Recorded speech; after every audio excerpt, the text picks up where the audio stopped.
तोड़ मरोड़ के बीच में खिचड़ी बनाने की जो बात हो रही है, ये खिचड़ी पकने वाली नहीं है किसी का। देखते रह जाएंगे और चाटने के लिए नहीं मिलेगा और ना चटाएगा। नोरमा ग्रुप, जो सोचता है वो करता है। आपके अपने सपनों का आशियाना। पिछले 4 दिनों से जीतन राम मांझी बिहार की राजनीति में खूब ट्रेंड कर रहे हैं। जीतन राम मांझी के बयान के बाद से एक हलचल सी मच गई है और ये कहा जा रहा है कि एनडीए के बीच सब कुछ ठीक ठाक नहीं है। जीतन राम मांझी ने जो बयान दिए हैं, उन बयानों को लेकर के अब उनकी पार्टी की तरफ से भी कई तरह की चर्चाएं शुरू हो गई हैं। उनकी पार्टी की तरफ से उनके बयानों को तोड़ मरोड़ कर पेश करने की बात कही जा रही है। तो वहीं आपको बता दें कि विपक्ष ने जीतन राम मांझी के बयान को बड़ी गंभीरता से लिया और उस बयान के बाद भारतीय जनता पार्टी कटघरे में खड़ी हो गई। इन सारी परिस्थितियों को अगर ध्यान से देखा जाए तो एक बात तो साफ नज़र आती है कि जीतन राम मांझी, चलिए मान लेते हैं कि एक बार उनसे निकल गया या कुछ और कहना चाहते थे, लोगों ने कुछ और अर्थ लगा दिया। जिस तरह से उनके प्रवक्ता जो हैं वो जीतन राम मांझी के बयानों को लीपापोती कर रहे हैं, उससे साफ लग रहा है कि कहीं ना कहीं मामला कुछ और है। और एक निश्चित जब ये बात चर्चा में आई और भारतीय जनता पार्टी के डोमेन में गया, उसके बाद से जीतन राम मांझी के बयानों को फिर से ठीक करने की कोशिश में लगे हुए थे सारे लोग। जीतन राम मांझी ने कल ही ये बात कही थी कि उन्हें मंत्रिमंडल छोड़ना पड़ेगा। मंत्रिमंडल छोड़ना और मंत्रिपरिषद की बैठक छोड़ना, ये दोनों दो बातें हैं। दोनों के कहने का तरीका भी अलग अलग है और दोनों के मायने भी, अर्थ भी अलग अलग निकलते हैं। खैर, इस बात पर चर्चा हम करने नहीं आए हैं। हम चर्चा इस बात पर कर रहे हैं कि जीतन राम मांझी के बयान के बाद से एनडीए में खटपट शुरू हो गया और खलबली मची, और उस खलबली के बाद जो प्रतिक्रिया आई है वो जम करके अब भारतीय जनता पार्टी अपने हिसाब से उसे दे रही है। जिस तरह से जीतन राम मांझी ने कहा और विपक्ष ने हमला किया, उसके बाद से आप भी समझ रहे हैं कि भारतीय जनता पार्टी के लिए कितना मुश्किल होगा इन सब चीज़ों से निपटना।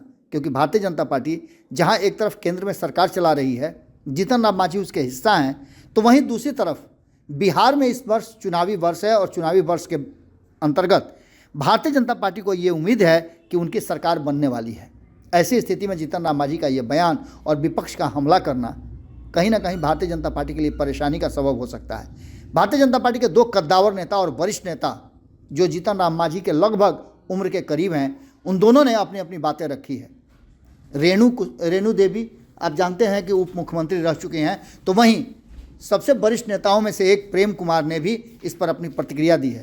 पहले आप रेणु देवी को सुनिए, वो क्या कह रही हैं जीतन राम मांझी के बयान के बाद। नाराजगी नहीं है, हम एनडीए के लोग सभी लोग मजबूत हैं। और आप देखे होंगे कि अभी हमारे यहाँ यात्रा चल रही है और उस यात्रा में सभी दल के लोग हमारे साथ जुड़े हुए, सभी के अध्यक्ष हमारे साथ घूम रहे हैं। मांझी जी के भी अध्यक्ष घूम रहे हैं, प्रदेश के 5 दल के अध्यक्ष घूम रहे हैं। ये तोड़ मरोड़ के बीच में खिचड़ी बनाने की जो बात हो रही है, ये खिचड़ी पकने वाली नहीं है किसी का। वो देखते रह जाएंगे और चाटने के लिए नहीं मिलेगा और ना चटाएगा।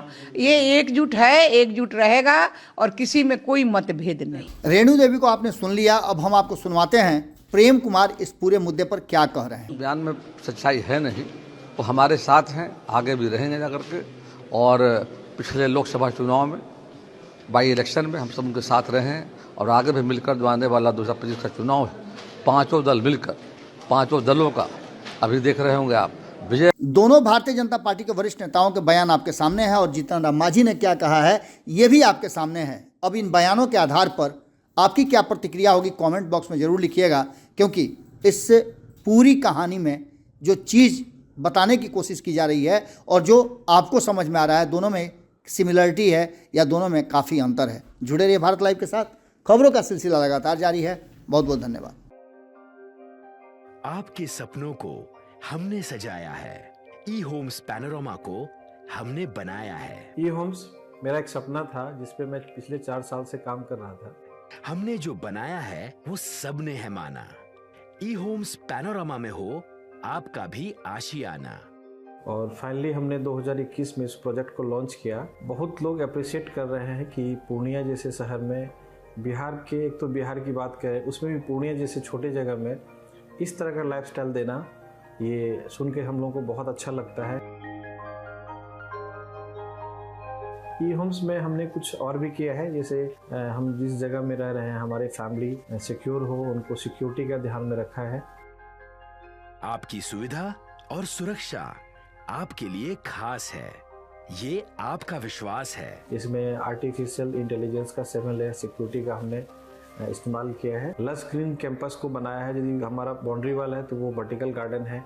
ये जितनी भी फैसिलिटी होता है एक इंटरनेशनल टाउनशिप में, ई होम्स है, ये हम लोग विश्वास नहीं कर पा रहे हैं। जो भी हमारे मित्र दोस्त या जो भी हमारे बाहर के बाहर आते हैं तो हम लोगों को बहुत अच्छा सुनने को मिलता है और बहुत अच्छा क्रेडिट मिल रहा है। वो सारा हमने सिर्फ एक बिल्डिंग नहीं बनाया, हमें एक बहुत अच्छा लाइफस्टाइल दिया ई होम्स में, और मेरा एक सपना था जिसको मैं आज फुलफिल होते हुए देख पा रहा हूँ। ये आपका आवास है।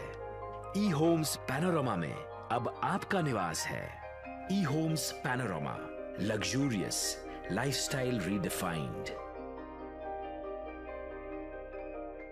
पनोरमा ग्रुप, जो सोचता है वो करता है। अगर ये वीडियो पसंद आई और वह बिहार के राजनीति और बिहारियत से सरोकार रखेनी तो सब्सक्राइब बटन दबा के चैनल के सब्सक्राइब कर ली। ओजे एगो घंटी बा, ओकरा बटन दबा देला से कुल सटीक और मारक खबर रुआ मुफ्त में मिल जाई। अगर रुआ पत्रकारिता के हमनी के नया प्रयोग में सहयोग कर चाहतानी तो ज्वाइन बटन दबा दी। पेटीएम नंबर नोट कर ली 9386 816